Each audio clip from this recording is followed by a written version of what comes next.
Thank you for watching and listening to another episode of Who's This For? This is a podcast about creating intentionally and communicating to one person. My whole premise of this show is I believe that all art, music, literature is a communication between two people authentically. And I like to talk with people I see communicating authentically across the board. And I have someone that I've seen on stage and listened to a lot, and I think really, really connects well. It's Adam Greuel. How are you doing today, Adam? Hey, I'm good. Yeah, I'm enjoying the day. I've got a day off, and then I've got four shows starting tomorrow, Wednesday, Thursday, Friday, Saturday. So it's like a rest and recharge situation. Do you have a lot of driving on this next run? Not really, actually. Like for me, the ones that are a lot of driving would be like 4.5, 5 hours between every show. And this is just like a purely all around Wisconsin thing. In fact, Wednesday and Thursday are in the same town. I'm out with a friend and comedian Charlie Barons. I'm doing opening up for him and doing some music for him. It'll be a fun little run. Yeah, we'll call it out if people are familiar with your voice out the gate. It might be because you did his theme song. Yeah, it's called the Old Wisconsin Jubilee. We had fun doing that. Charlie and I just became buddies through, I guess, the broad entertainment industry in the Midwest, and we enjoy one another's company. And we're like, man, maybe you should teach me. He'll teach me comedy, and I'll teach him music. And so we set out to do that, and two kind of music comedy albums have come out of it. And he's kind enough to take me on the road and open up for him at these various theaters and PACs and stuff, not just in the Midwest, but all over the country. That's amazing. And if I made a mistake in this podcast, I would talk to you a lot about Charlie and that, but I want to talk to you about you. Oh, yeah. Yeah. I start this show out every episode, and we've gotten into it for a little bit, but I start out by asking everyone for a little CV, a little what they're doing, what they're creating, just for the audience out there. Mm-hmm.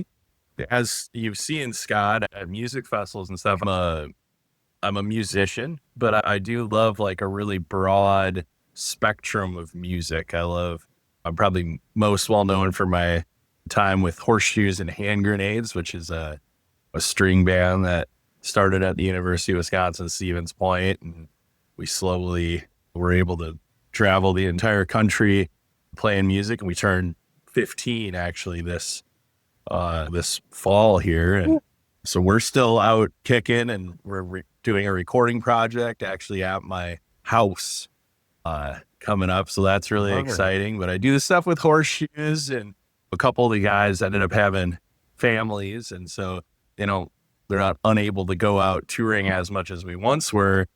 So I started some other projects, and I get to do some stuff with a band called the High Hawks, which is some of my musical heroes from growing up. Really an honor to get to play with them. And I do some folk music with Sarah Voss from Dead Horses. And then I've got a country rock and roll project. And then I'll do like little throw together stuff with some friends from Nashville. And I really enjoy a diverse musical approach. It keeps it fresh for me. Oh, yeah. So do you find that you're a different kind of creator in each of those projects? Yeah, I think you start to get a feel for what might work with your fellow artists. Yeah. I don't really love doing solo stuff. It's just, there's something about the collaborative element and getting to have that sense of camaraderie with somebody and just see their strong suits and see how you can play off of those and create something unique with somebody based upon what their kind of gifts are. And yeah, to answer your question, I think of the High Hawks, and if I'm writing, I may write a song that I feel like is more geared towards them. And like right now I'm working on what songs I'm going to bring to this Horseshoes album. And it can be tricky wrapping your head around, okay, what's the best, where does this song best fit in the world of performing arts that I do. Yeah. One thing, and this is a kind of maybe weird question that I've been thinking about a lot with this interview, but when you're singing with these different projects, do you find that you have a different persona at all in them? I think we are with our friends. Yeah. These different parts of you come out with different people, right? The way you talk to your buddies that you like to go out to a music festival with or to the bar with is a lot different than the way you might talk to your best female friend or something. These different people take different things out of you. Yes, actually, I do notice that. There's definitely, humans are complex. There's a lot going on inside every one of us, and music being the human being manifested, that comes out in these different contexts. Certainly, like with Rucksack Revolution, which is a folk project that I do with Sarah from Dead Horses, I find myself being more willing to sing more kind of deeper emotional type songs that perhaps I wouldn't be as interested in singing with Horseshoes. And with the High Hawks hard rock project, I'm more interested in singing some of this more aggressive, those thoughts you have at the bar, 6 beers deep kind of songs. Yeah, I love that. So yeah, I love that different approach. So it is what your friends bring to it. I had never thought about that. Because I've seen a consistent thread watching you perform, and that is just the joy and connection you have with the audience. And this might be overly simplistic. I'm interviewing a musician question, but like, how do you prepare for that? Because I've always thought of the singer as the band representative for it, for the show or whatever. Like, how do you prep for that? Actually, I find it best to not really prep, because like when you go into a party, a room where there's a party going on, you don't quite really know what you're getting into when you arrive. You don't know what people's days have been like, don't know who's all there. And if somebody's feeling really energetic and it's time for you to maybe not talk as much, and you fit into this place, right? If you're somebody who's alert to that type of thing. And I think so is the job of a frontman in music, is to arrive to a place and kind of synthesize everything that's going on in this area, try to get a feeling. And of course, like, really complicated things can play into it. World news, national news, what maybe something really wonderful has happened in the little community that you're at, or maybe something really challenging has happened. You're noticing all these things, and then you do your best to be what that night or what that space needs. It's like being a good friend. You adjust to people's context. You meet them where they're at. And I think that's important when you try to do your best to be a good frontman, because it's kind of like you're the master of ceremonies or something. Yeah. Because you have a microphone, you have this innate ability to either help a situation or even hinder it. And certainly, at least I want to do my best to help a situation. Totally. Wow. And it's weird on this show because I don't try to avoid politics, but I like to talk tangentially to them. And you mentioned like world events and stuff. How really? Because I haven't heard you mention stuff directly. I haven't met maybe a few things, but how do you balance that choice? Because you have a pretty broad audience too. Yeah, I think right now, as we all know, we're living in a time where there's just an incredible amount of divisiveness. And I think that makes me really uncomfortable, obviously, like it does many of us. Yet on the other hand, I see the importance of people standing up for what they believe in, which to some degree creates this divisiveness. Yeah. But to me, the answer is one of the answers. And of course, I don't really know what I'm talking about here, but I love and joy finding a sense of commonality, finding things that we, in fact, can agree on. The beauty of getting together at a music concert or a music festival and maybe putting that stuff a little bit on pause and just enjoying ourselves and enjoying our friends, enjoying fellow men, meeting a stranger, maybe getting a broader perspective on what it means to be human. And in turn, having a greater sense of understanding for where people are coming from, things like that. The importance of clean water and clean air and taking care of Mother Nature. These are that's not a political issue. That's like a human issue. Just focusing on these things that bring people together instead of divide a political climate and a world that seems to really want to be doing. I love that.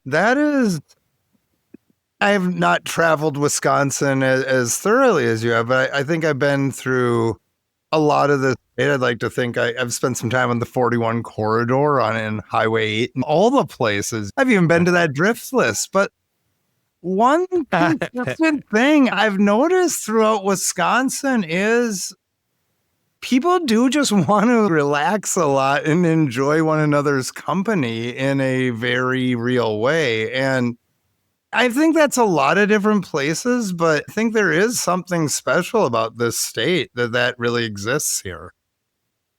Yeah. Yeah, I think so too. I think we've got the thing, the Minnesotans got Minnesota nice. And Wisconsinites have this thing where there's this innate hope for their things to be copacetic and for kindness and to exude and kindness to win. And I think when it comes to people being in one another's presence, that oftentimes wins, right? And people are usually really good at one another. It's this damn internet stuff.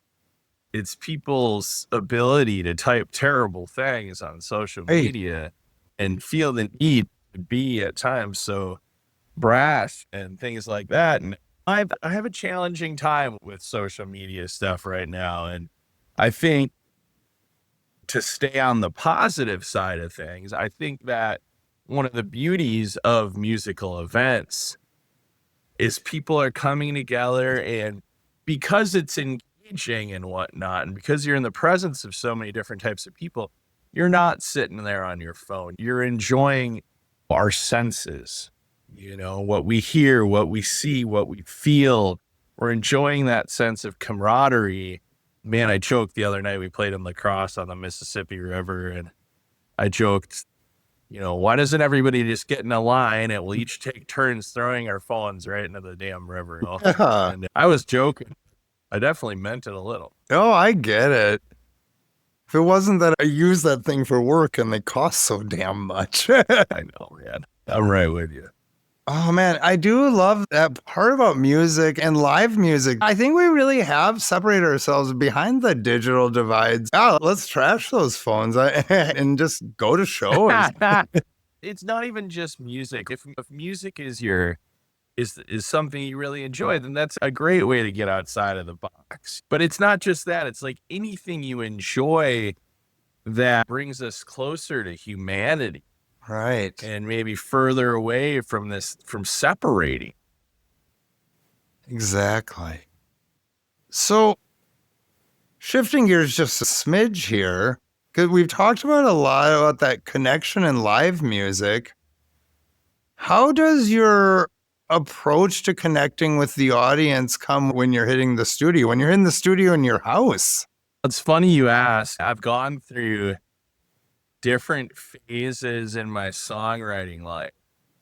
I've gone from writing at times songs that were extremely personal and come from deep moments in my life, moments of great feeling. One of Horseshoes' songs that people probably most know is Wisconsin Waters. Wow. And that came from like a real heavy night. And when it was written, it was not with connection in mind. It was not with the idea of sharing it and it being something that brought people together, or something that it wasn't made for a conversation. It was made as a release for me. Now, as sometimes happens, these days it's like a thing where at shows, sometimes you look out during Wisconsin Waters and everybody's arm in arm singing the chorus. And like I've seen people like bawling their eyes out, like I think in a good way. Yeah. And that was unintentional on my part. So it's interesting how that's gone that direction. And on the other hand, every now and again, as recent as this morning, actually, because I'm trying to decide what tunes to put on this album that we start in a week. And I'm still writing right now to see if anything comes up. And I thought to myself, can I somehow take this moment in time right now that we're all experiencing, which is unprecedented on so many levels? We're just in such a weird, specific time in the history of the world and in the history of America. And is there a way to bottle that up and put it into a song? Can people feel good and bring people together and be some sort of sense of positive change, as hard as that is to define in this day and age? And so that would be like me trying to intentionally create something that connects with people. But oftentimes that can be easier said than done. Yeah. Wow.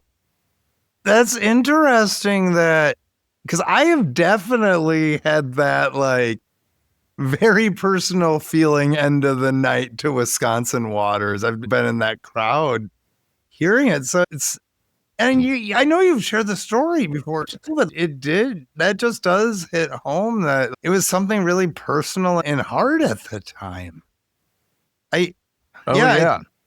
It's crazy what we're hiding and bringing to the table and all of that in this life as we're communicating with one another. Yeah. Yeah. Spot on, man. I'm gonna ask this one. I don't know, but do you find that communication approach changes as you've been doing this 15, 20 years? Is there anything like that younger Adam writes that older wouldn't or would again? Yeah, in terms of songwriting, for sure. Some of you look back at some of the stuff I wrote as a young lad, it's pretty comical. Yeah. It's like, definitely don't feel the same way or right. think the same way or act the same. But things change and you grow up, you feel differently. And in terms of the approach and the way that it's speaking specifically to connection, from the crowd, with the crowd at a live show and through an album, I just think with age, there's more nuance involved.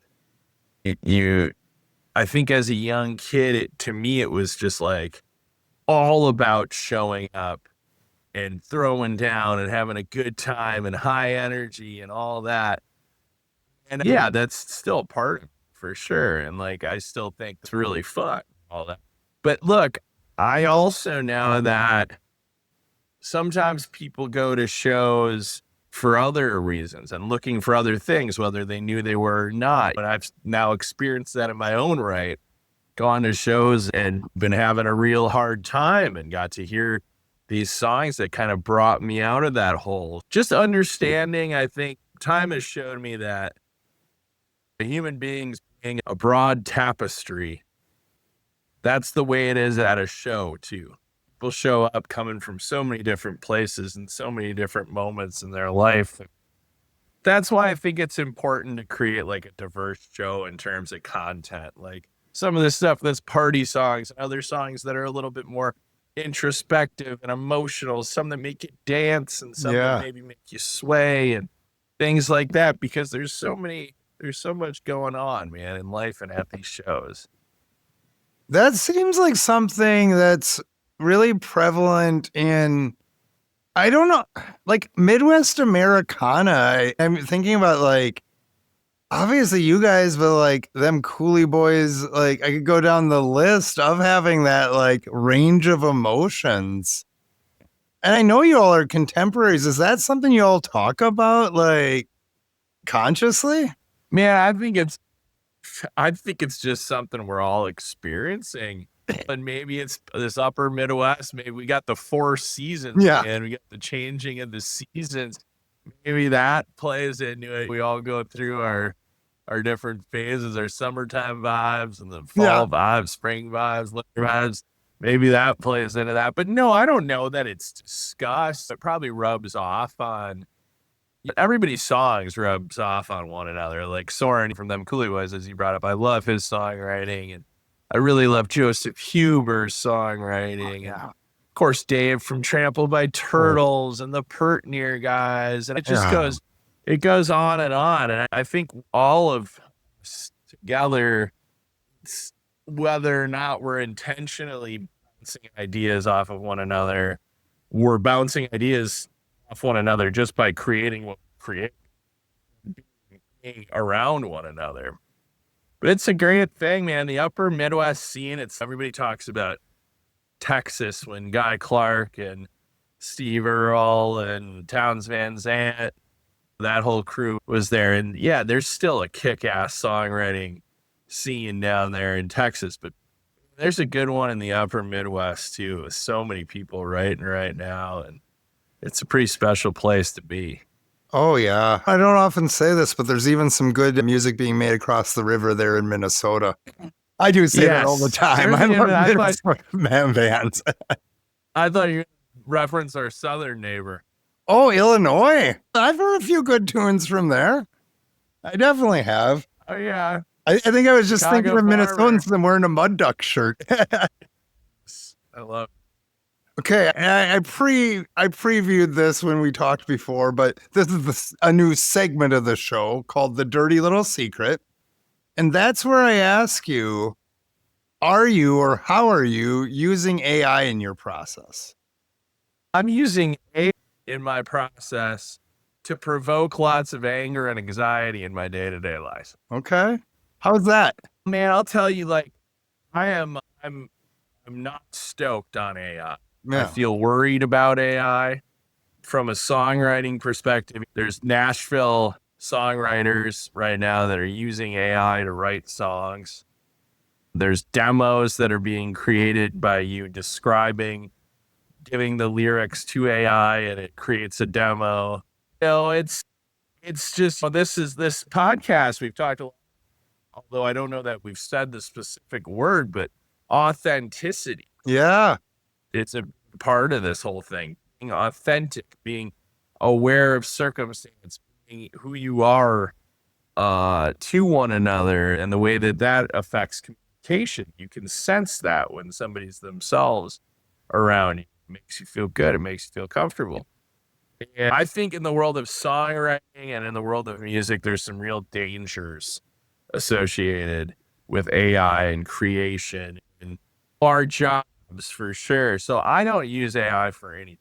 Okay. And another part of it for me is I'm worried about the environmental impact of AI. I feel really on edge about that. I know it's a hot button issue right now. But yeah, for me being somebody who's a little stressed out about our fresh water circumstance, I was worried about that before AI.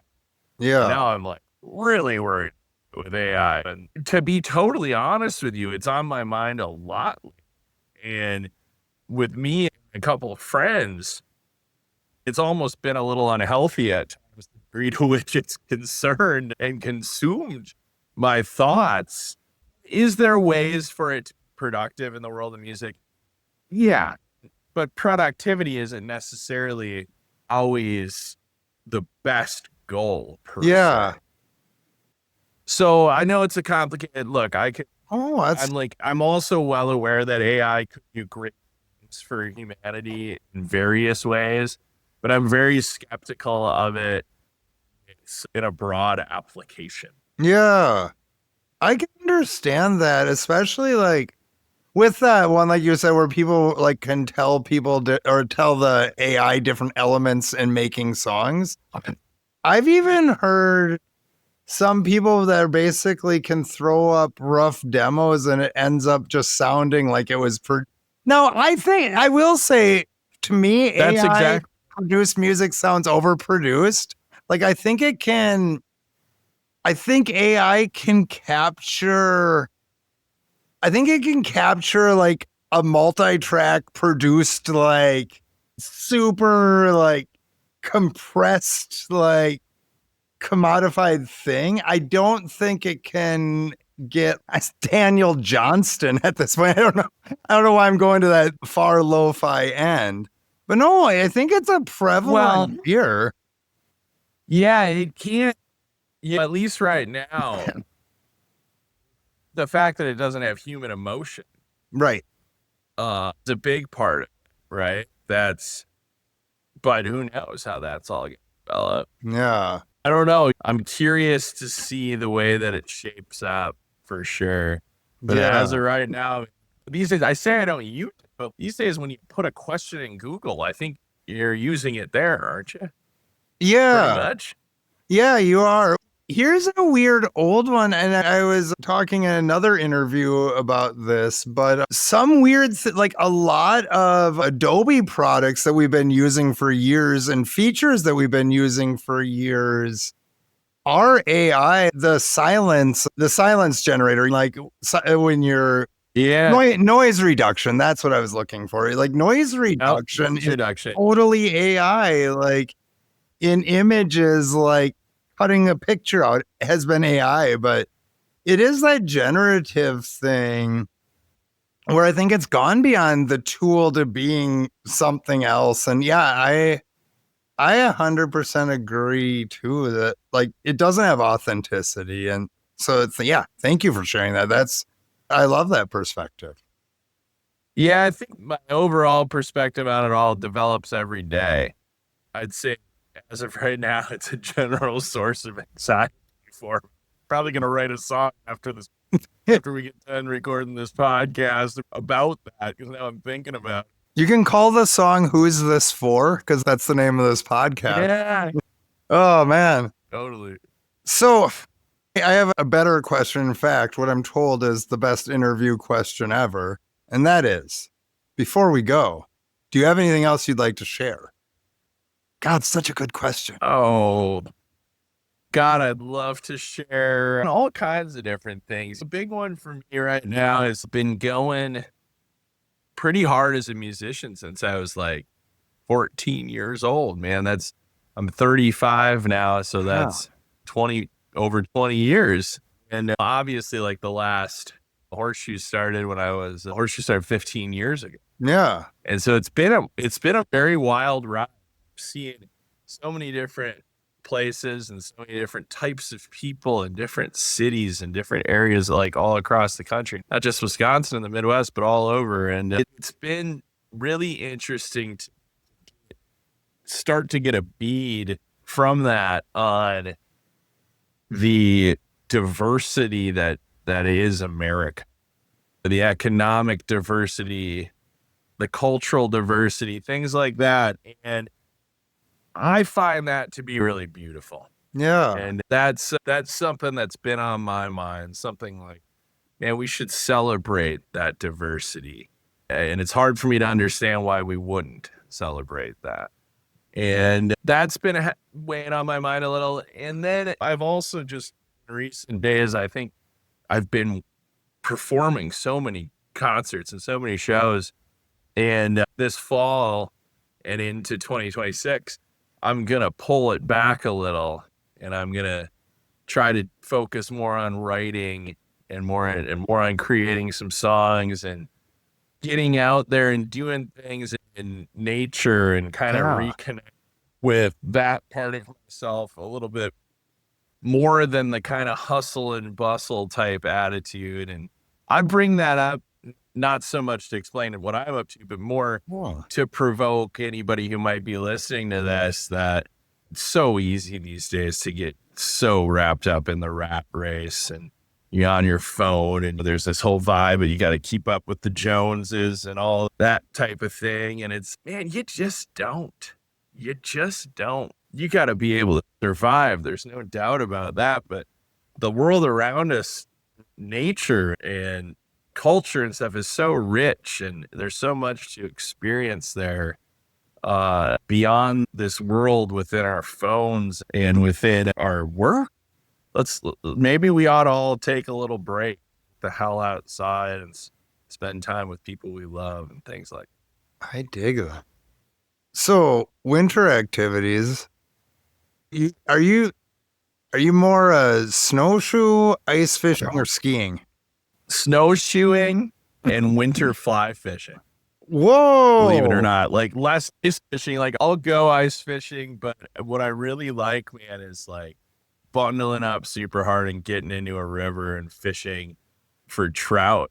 Believe it or not, through the winter and through the early spring. And I've had some just marvelous days out there when it's snowing and the crazy ice crystals are forming from the flowing water, and it's just magnificent. I'm too frightened to ski. Oh, the Wisconsin hills, they're just little bumps. Just yeah, you'll be fine. But that's cool, Rick. Big guy, man. That gravity, gravity really gets going with a 275-pound dude going downhill. There is some momentum, and the ground gets harder as we get older. That's definitely. I'm 45, and I learned that every time I try something new. Every once in a while, when I'm on my bike or something, I'm like, should I actually be continuing? So I don't want to go too far into this winter fly fishing, but is this like in like bigger rivers or smaller rivers? You can do it like, so basically any river that's more spring fed, because like in Wisconsin, the water that comes out of springs is usually like in the mid 40s. Yeah. So it doesn't freeze. And unless it's like really cold. Yeah. So like I'll fish everything from creeks that are the size of a sidewalk to rivers like, up in the UP, there's a couple rivers that don't super hardcore freeze that are like like the whole interstate, basically. Whoa, yeah. And I like it all. Although one time I was up there in the UP of Michigan and a giant chunk of ice came down, and I looked up river and there was this massive chunk of ice, and it barely scooted out of the way in time. And so I thought maybe I should be a little bit more careful. I was all alone and stuff. The UP, I don't know, like until you go up there, I don't think anyone gets like how quite that should come with a warning label. I'll say that when you cross the border. Yeah, it's pretty desolate country. I love it up there. I love northern Wisconsin too, and the whole state. We're so lucky to live in this region.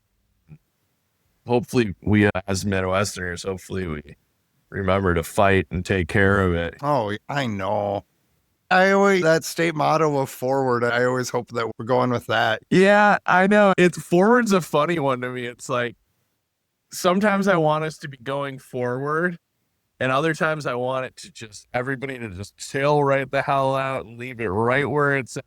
It's like, I'm sure because I can think of specific years in Wisconsin that I definitely would have loved to put the brakes on.